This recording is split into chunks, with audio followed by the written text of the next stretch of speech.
দুদিনের পাহাড় সফরে এসে উত্তরবঙ্গ যে বহু ক্ষেত্রে বঞ্চিত এ কথাই উঠে এলো ভাঙড়ের আইএসএফ বিধায়ক নওশাদ সিদ্দিকীর গলায়। শহরের কোলাহল থেকে দূরে পাহাড়ে দুদিনের সফরে এসেছেন বিধায়ক নওশাদ।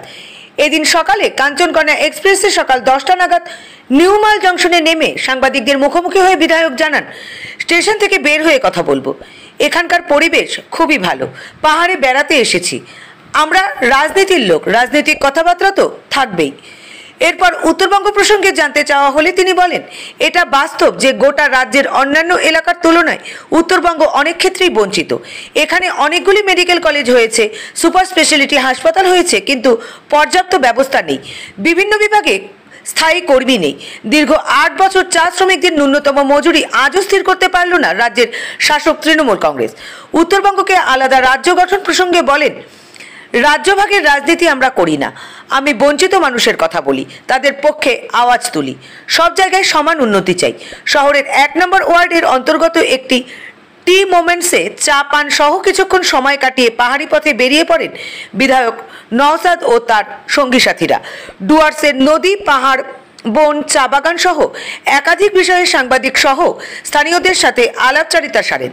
উত্তরবঙ্গের বিভিন্ন সমস্যা নিয়ে বিধানসভাতে সোচ্চার হবেন বলেও জানিয়েছেন বিধায়ক নওশাদ সিদ্দিকী। সবসময় পলিটিক্যাল কাজ নয়, ব্যক্তিগত থাকে। আমরা পলিটিক্যাল ঘটনা দুটো রাজ্যে একসাথে হয়ে যাবে। বর্ষার সময় এখানকার অবস্থা কী সেটাও জানা যাবে, কারণ ইসরায়েল যে অবস্থা যেভাবে জল বাড়ছে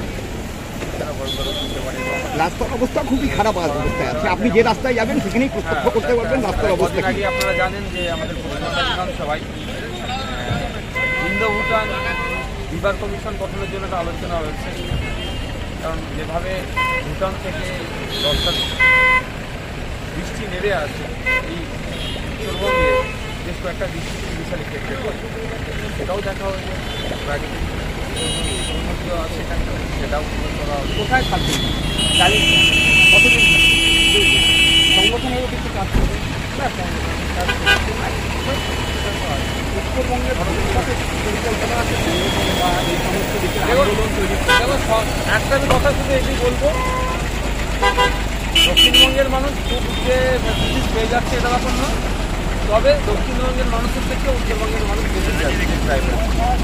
উত্তরবঙ্গ থেকে দার্জিলিং থেকে সাগর পর্যন্ত প্রত্যেকটা নাগরিক তার অধিকার পান চাই। সেই বিষয়ে একটা এখানে আর একটা অ্যাড করবো, আজকে উত্তরবঙ্গতে অনেক বড় বড় মেডিকেল কলেজ, ইউনিভার্সিটি, হসপিটাল দেওয়ার পরেও, ইউনিভার্সিটি দেওয়ার পরেও, যেমন দার্জিলিং হিল ইউনিভার্সিটি আছে, তার ইউনিভার্সিটির মেন যে ডিপার্টমেন্টাল অফিস ডিপার্টমেন্টগুলো কোথায় যদি দেখতে চাই কি দেখা যাবে না, বা কে ফ্যাকাল্টি যারা আছে জানা যাচ্ছে না।